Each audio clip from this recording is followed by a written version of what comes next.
So Mordecai was outside of the gates in sackcloth and lamenting, and Esther tried to send him clothes to put on, but he refused and told her the reason, um, and then she and told her that even if she doesn't come forth and tell about that she's a Jew, that God will still do what he will do. And so she called for a fast for 3 days and 3 nights. And all her women, they fasted and asked Mordecai and everyone in Susa to fast for this. And so they did, and afterward she stood, so Mordecai had asked her to, before that, he had asked her to go before King Xerxes. And she said that he has not had anyone before him, and to go before him without being called would be death, could be death for her. And so he said, well, because he was asking her to plead on their behalf to get him to reverse this decree to kill all of the Jews. And so that's what they were fasting for, is that she would know what to do, basically. And so at the end of the fast, it transformed her and gave her God's word and the message and what she should do, this plan. And so she went before him, and she called a feast. And at first, she called for 2 feasts. And the first one was just with King Xerxes, right? The 2 of them. So it's Xerxes and Haman together. Correct. For both of them. Oh, for both. Yeah. Okay. Yeah. And so, and invite them to have a feast. Yeah. So she invited him to one feast. The king said, okay, tell me what you want. And she said, I want you to come to another feast, and then I'll tell you what I want. Okay, so that's where we pick up right now, is they've attended the first feast.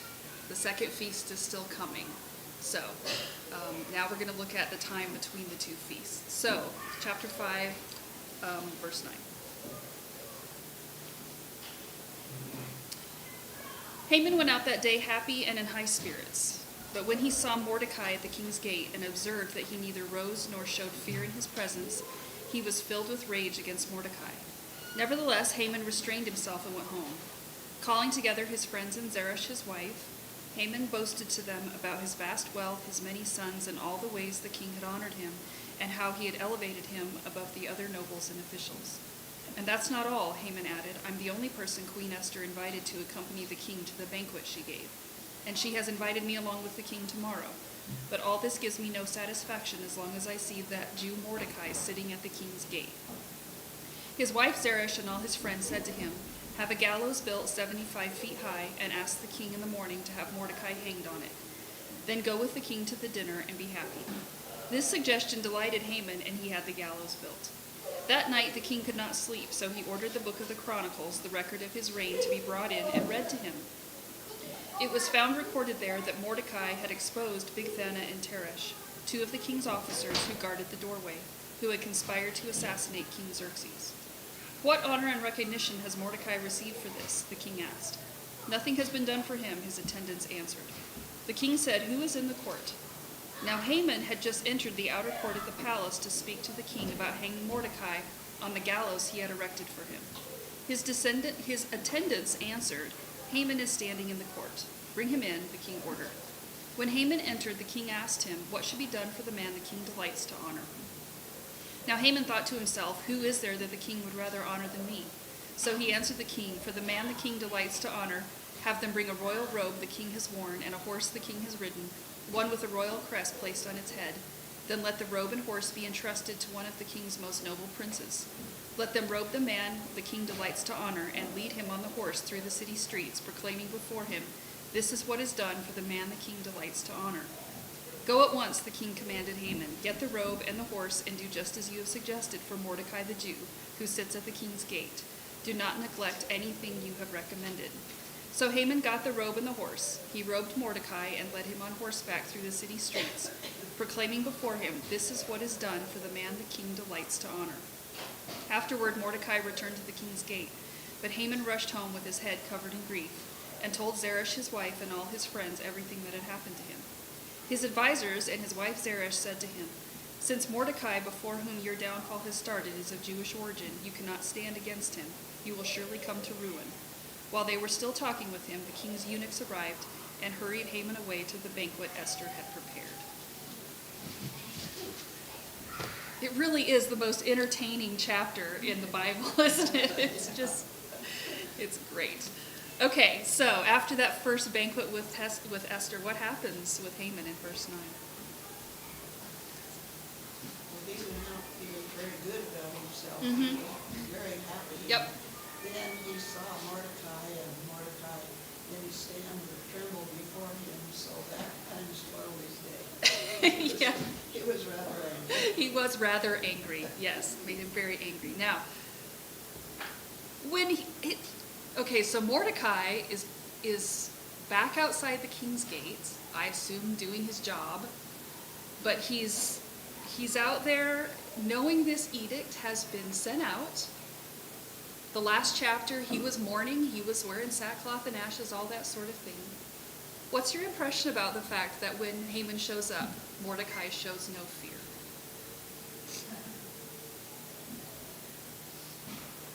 I mean, I would kind of expect Mordecai to be like, "Hey, there's the guy who did the edict. Let's pull him over and maybe we could have a little chat and see. Could we sort something out where he doesn't do this, Maybe we could reconcile." That is not what Mordecai does. And he doesn't even fall down now and say, "Oh, okay, you got me. I give." He sits there doing what he's always done, and he doesn't show any fear, and he still doesn't bow down. Mm-hmm.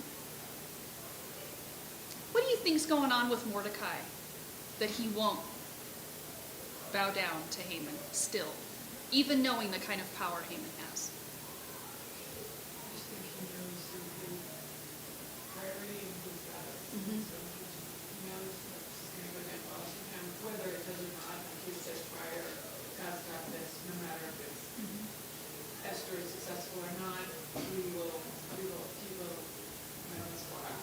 Yeah. I think he had priority. Where is his fear? Is it in Haman or is it in his God? It's in his God. And the fact that he fears God more than he fears Haman means that when Haman shows up now, passing by, Mordecai still doesn't, there's nothing in him that feels like, "Oh, now I have to bow down to an Amalekite." He's so confident that his God will do what he's going to do. And I think at the same time, there's no way he's going to bow down to an enemy of his people. Haman is less worthy of respect now than he was before. But it's not just that he won't bow down, it's that he shows no fear. And I think that is because he fears his God more than he fears the enemy of his people. So here's Mordecai just carrying on doing what he was doing, and it makes Haman so angry that Mordecai is not scared, that he's not worried, that he's not put in his place by the fact that Haman's issued this edict to wipe out all of the Jews. Okay, so his good mood is gone, and what does he do next, Haman, in 10 to 13? He boasts. He can't wait to show off. He doesn't just share it with his wife, but with all his friends and he share that. What's your impression of that? That's what he does, is he goes home and reviews all the great things about himself. Reminds me of the king. Yeah. Like pride, his pride is front and center, isn't it? You just get this sense about Haman that his ego is so overinflated that, well, you kind of wonder at some point if he even thinks straight, because his pride is so controlling of how he feels and what he does. So, yeah, gathers his friends and his family, reviews how great he is, brags about his wealth, his kids, all the ways the king has honored him and made him higher than everybody else. Even mentions the fact that he's twice been invited to accompany the king to a banquet with Esther, which is really funny when you know what's coming.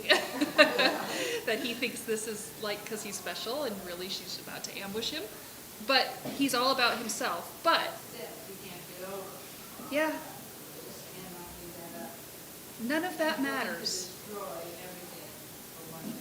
Yeah, because his pride means he can't enjoy all that other stuff unless Mordecai's going. So, it doesn't mean anything if Mordecai won't bow down.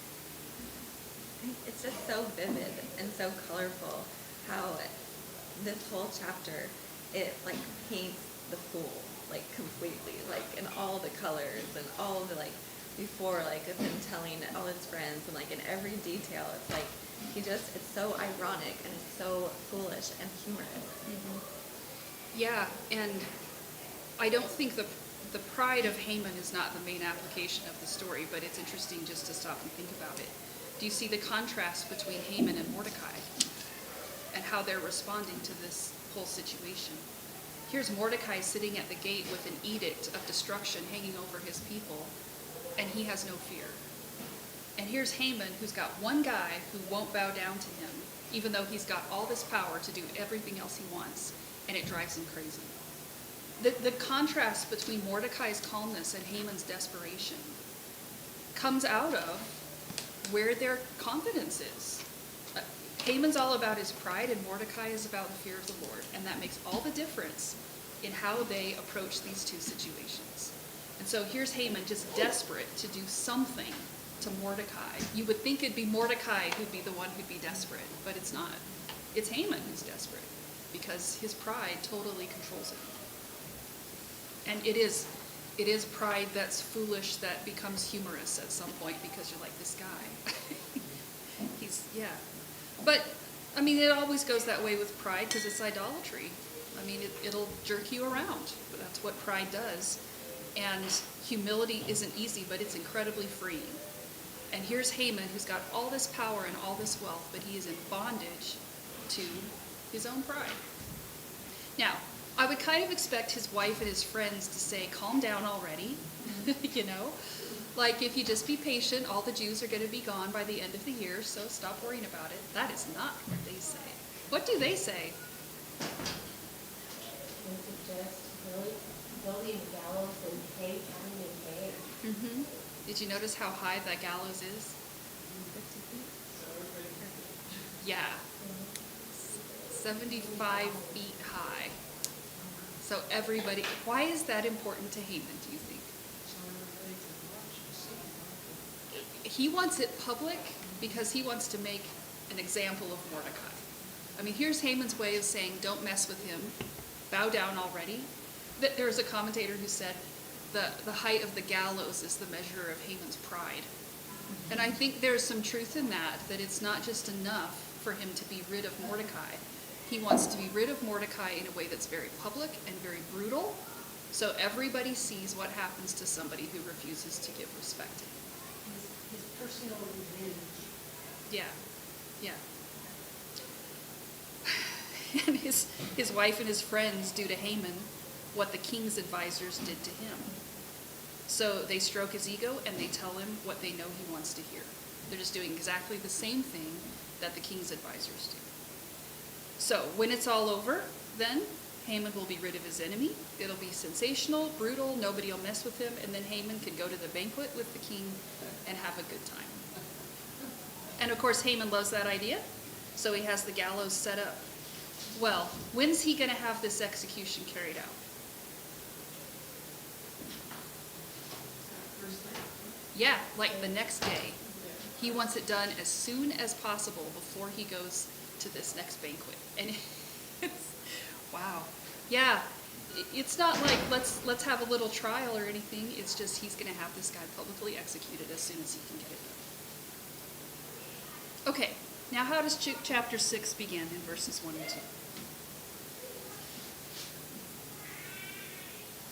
The king was restless and couldn't sleep. Mm-hmm. So he's got insomnia, and given all the ways he could have dealt with his insomnia, what does he decide to do? Mm-hmm. So here's the record of his reign, and he has an attendant come and read it for him. And of all the places that he could have been reading, where does he happen to be reading? Mm-hmm. That's right. So we're now like 5 years after the fact. We know from the timeline in Esther that the exposure of that assassination plot happened about 5 years before this. So it just so happens, here's the servant reading this account about Mordecai exposing the assassination plot. And then what?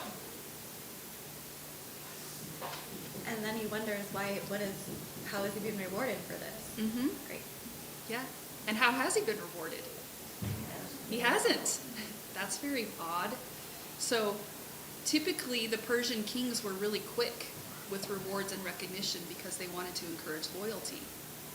But it so happens that when Mordecai did what he did, somehow that reward got overlooked. And so now it shows up 5 years later on this night when the king can't sleep. So when he hears that nothing's been done for Mordecai, he doesn't say, okay, make a note and let's make sure we deal with this within the next couple weeks. Oh, he wants something done about it right then.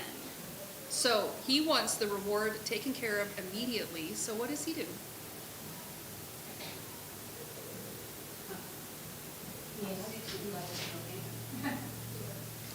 Well, the first thing he says is, who's available?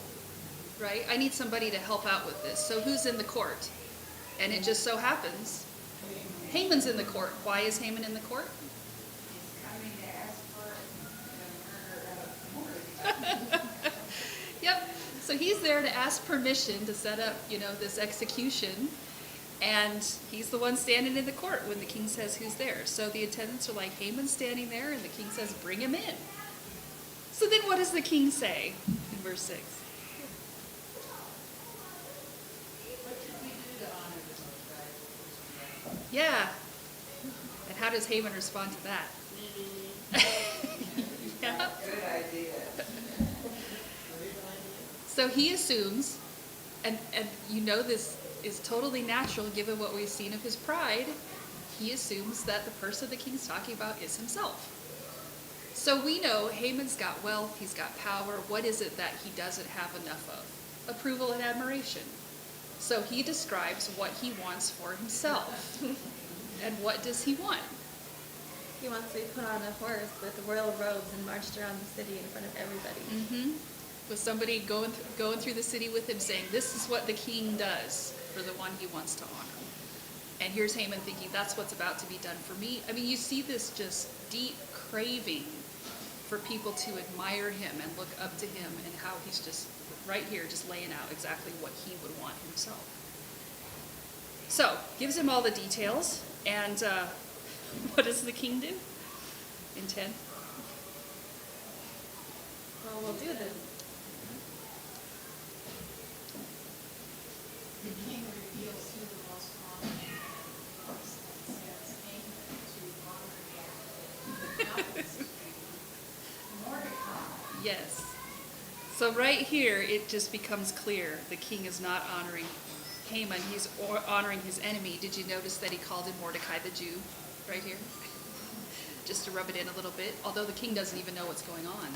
He has no idea why Haman has even come, or this whole conflict between Haman and Mordecai. Does the king realize that he has given Haman the control to kill all these Jews? He doesn't know it's the Jews. Oh, he doesn't, Haman didn't tell him who it was. He just said, there's a people group causing trouble and you should get rid of them. That's his thought. Yeah. So, yeah, the king says, get the robe, get the horse, do everything you just suggested for Mordecai the Jew. And then he adds the end of that verse. I love how he says, and don't neglect to do anything that you've recommended. Like just rubbing it in a bit more, and he doesn't even know it. The king is totally oblivious to what's going on between Haman and Mordecai. But he says to Haman, make sure you do a thorough job of it.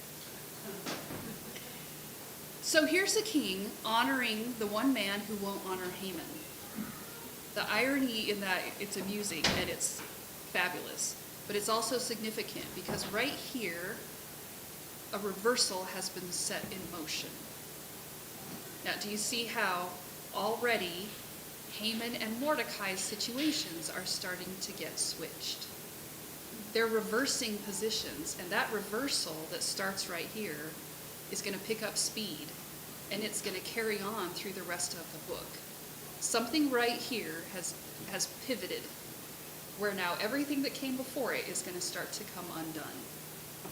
And it's not because the king is undoing it, because the king has no idea what's going on.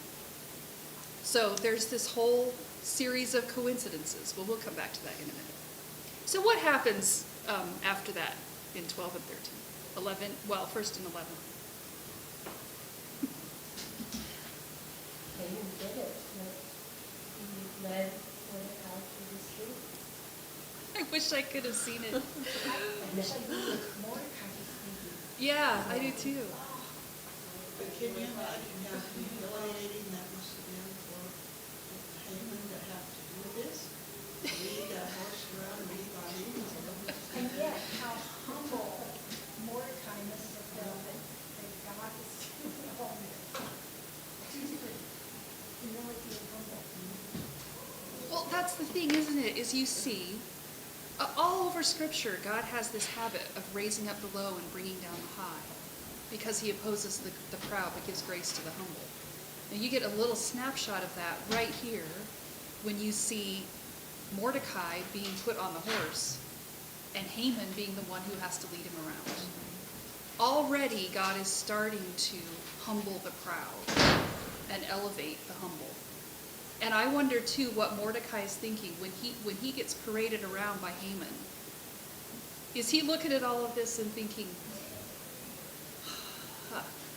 like the Lord really can intervene in all kinds of ways to reverse the situations when it looks like nobody could do anything about it. I wish I knew what was going through Mordecai's head right here when he realizes that it's Haman who's going to be doing all of this.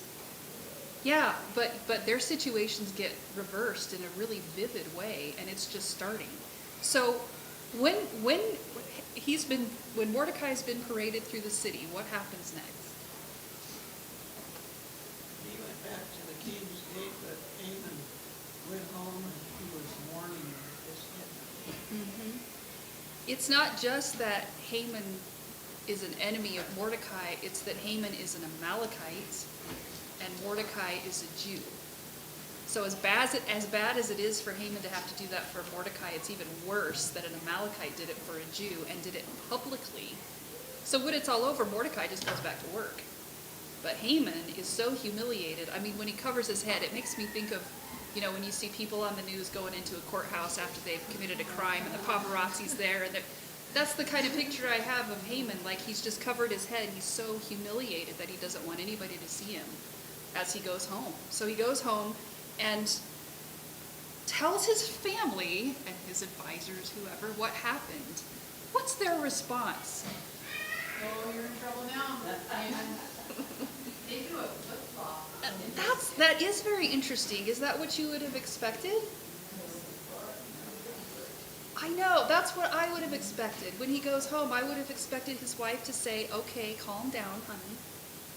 He's going to be dead before the end of the year. Remember, all the Jews are going to get wiped out. It'll be fine. We'll take care of Mordecai. It's okay. That's not what they say. Their whole response is, you're in for it. Why?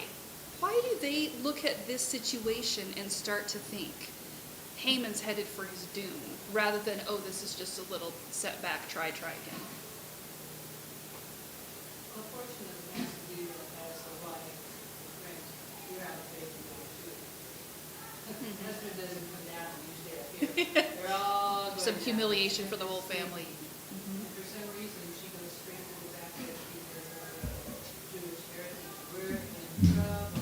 That's very interesting. Realize that she knows God will. But it's not the king, but somebody's going to protect those Jews because we know history. Isn't that interesting? She immediately goes. Yep. That her whole thing is, the problem is his Jewish origin. That's why this is happening the way it is. Now they're in Persia. I don't know, she's an Amalekite too, but I'm sure she's a pagan. So there are pagans in the Persian kingdom who know enough about the God of Israel to know about their history. Because her reaction is, you set yourself against a Jew and now you're in big trouble. She didn't feel that way initially. No, she didn't. Now that he's been humiliated Mhm. Yeah. And, yeah, go ahead. Perhaps you realize, he had a lot of power. And if he couldn't pull that off, they just gave right away. Mhm. Or maybe they were like, I don't know. So, something in this whole situation makes her convinced Yeah. whatever he's planned, it's about to get turned upside down. Because it's not just that she says you're going to fail. She says you are going to be ruined. That's heavy. Wow. I think right here these pagans are given voice to a bit of prophecy, whether they intended that way or not. A bit like we saw with Caiaphas, the high priest, in John. Here she is, like, saying these things out loud about Haman, not necessarily, as a prophet, but what she's saying is exactly what's going to happen. It's because he has set himself against the Jews. He is going to come to ruin. And it's not just going to be him, it's going to be his family too. I mean, when it's over, his sons are all going to be executed as well as Haman. So there's, again, a reversal set in motion, because you remember the attitude of his family beforehand and the attitude of his family now. So Haman and Mordecai are starting to reverse positions. His family is starting to reverse their understanding, and that reversal is going to continue through the second banquet and on after that.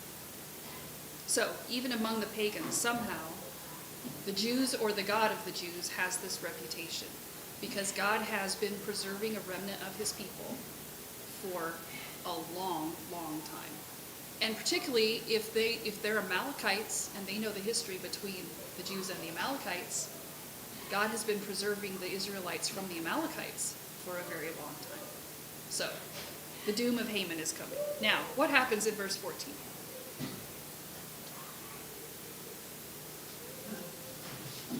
King's eunuchs arrive and they just rush him away to the banquet. Yeah. Yeah. And I'm starting to get this sense now that Haman himself, instead of doing the action, is the one being acted upon. Like he's now getting caught up in circumstances that he can't control. He's being swept along by a situation that now is completely out of his hands. Remember how it looked that way with the Jews and the women and Esther? Back when they had the whole beauty pageant thing and all that kind of stuff? And it looked like Haman had all this control when he got this edict issued. He manipulated the king, had the edict issued, seemed to be able to do whatever he wanted. But you get a sense right here when it says he's being hurried away to this banquet that Esther had prepared. Well, she's got more than a banquet prepared. She's got an ambush prepared. And Haman can't stop now what's happened. He can't, the reversal has been set in motion. And he is powerless to do anything about it.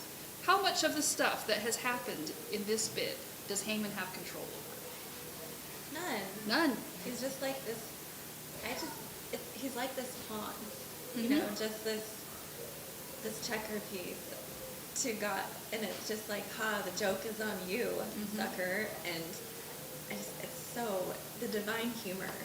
Like one thing I love most about the Father is his divine sense of humor, Mhm. and this is just so colorful and shows that. Yeah. And so Haman didn't reverse things. Did the king reverse things?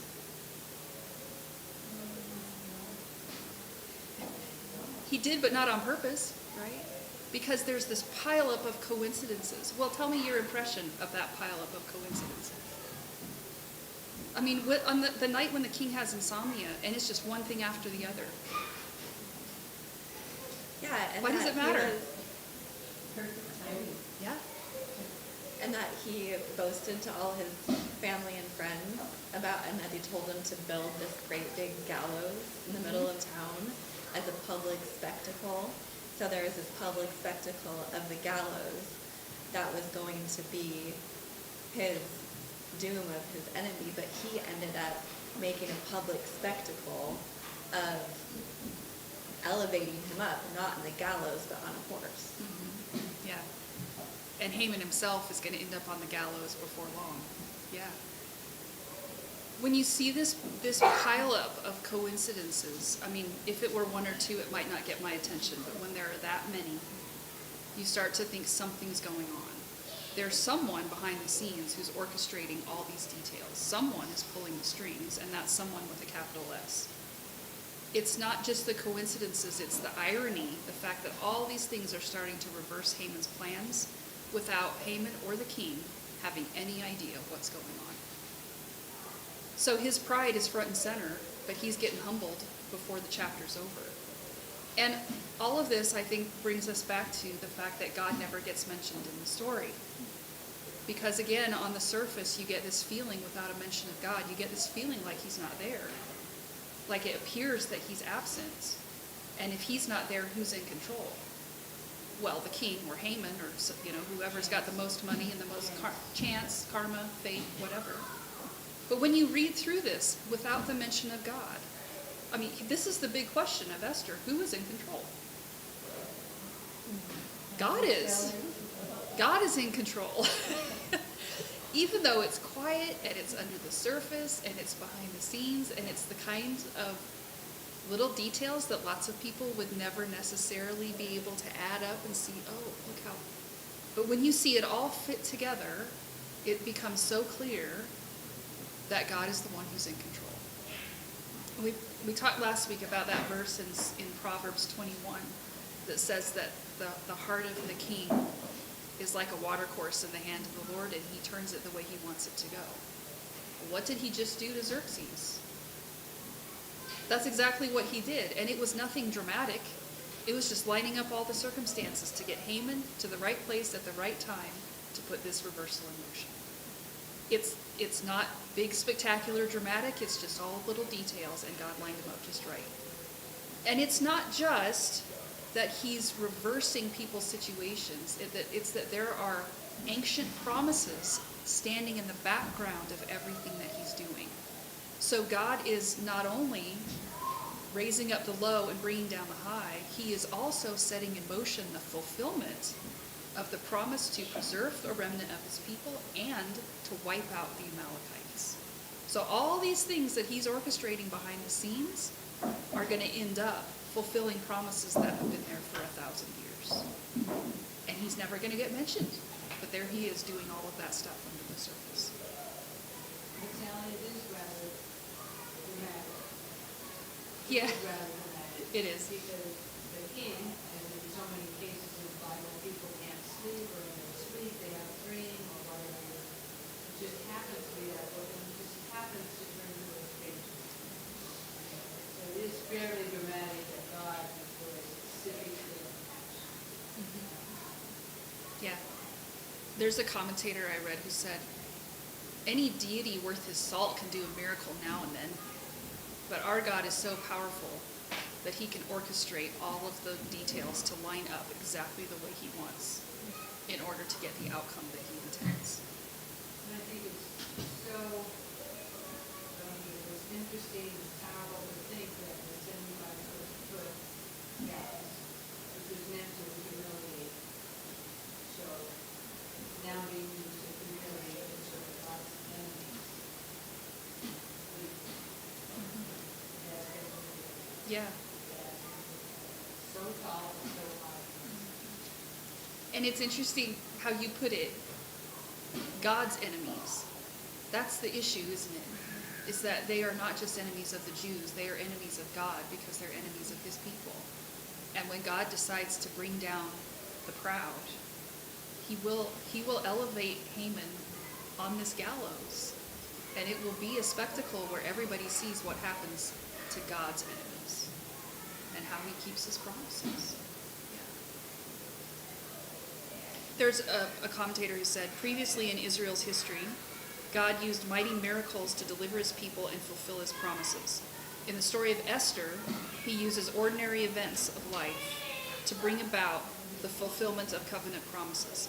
He uses even seemingly insignificant events like a king's sleepless night and the decisions of less than perfect people to fulfill the promises of his ancient covenant. Now the question is, how's that relevant to us? Why does it matter? It matters because it's easy for us to think that God is paying attention to what's going on in our life. proves right here that he is. You know, he has the hairs of our heads numbered, not a sparrow falls to the ground without his knowledge. And when we look around us and see our circumstances, it's always easy for us to forget that he is still in control. Always and forever. And he allows some of the, well, he has to allow the adverse circumstances in our lives for his work and all he will.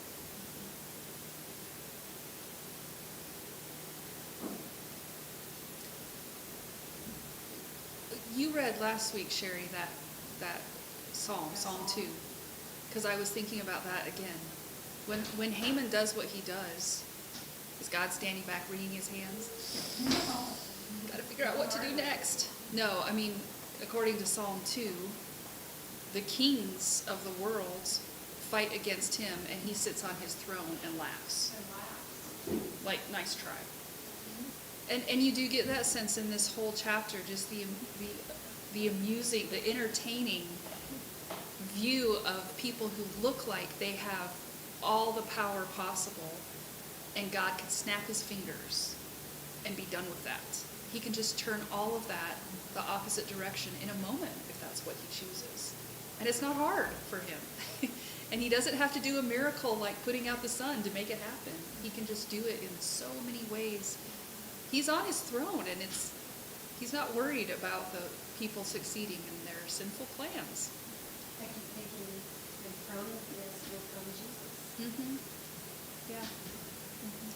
And it's such a great comfort, like what Sherry was saying, that of whose side we're on, that like our enemies are his enemies, and that as long as we do what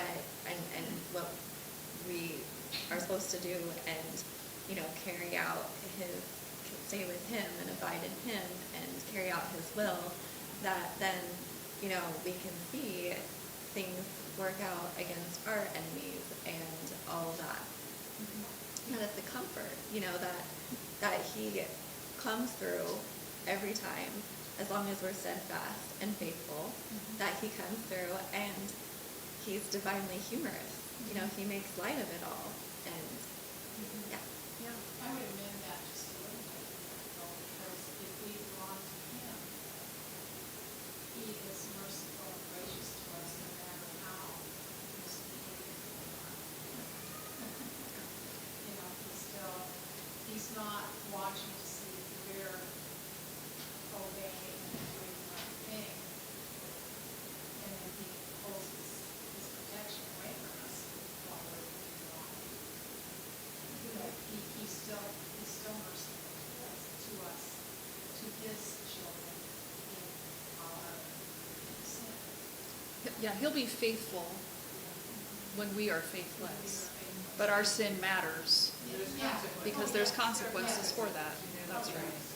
You opened the Bible, well, no, the Bible's the second, in the second, but you talked about that, the second chapter. Do you remember that? Mm-hmm. Yeah. Yeah. Our sin won't thwart God's purposes, but it will make a difference as to whether we experience blessing or consequence for our sin. I was thinking when I read this, God could have intervened a lot sooner than this. He could have intervened way back to keep Haman from ever doing what he did, so the Jews were never in this situation to start with. And then we wouldn't have this encouragement. What's the benefit of the Jews going through what they went through? Do you think? Yeah. So for one thing, they're going to get rid of their ancient enemy. Yeah. And isn't that important? That's right. So God could have intervened way back at the beginning so they never got threatened, the edict never got sent out, they never prayed, they never had their sackcloth and ashes, they never went through all that grief and whatever. But all of that has good purposes, doesn't it? Because the humility, the willingness to come before God, to call on him, to pray to him, to find out who you really fear. all of that happens because God allows them to go through this adversity rather than preventing it from the beginning. And does he not do the same for us? I mean, he could prevent a whole lot of our adversities. He could just put a stop to it before it comes. But all of those things are for our good. It was for their good and it's for our good as well. Also an example, for us to read, very clear picture for us to read. When he's showing that kind of pride, that kind of swelling of somebody in power, you know, it's very obvious example. Yes, it is. I don't know why that has to be so obvious, but maybe it is. Yeah, yeah. And then a Jewish woman is going to take him down. Yeah. Yeah. All right, any last comments? Anything you want to add?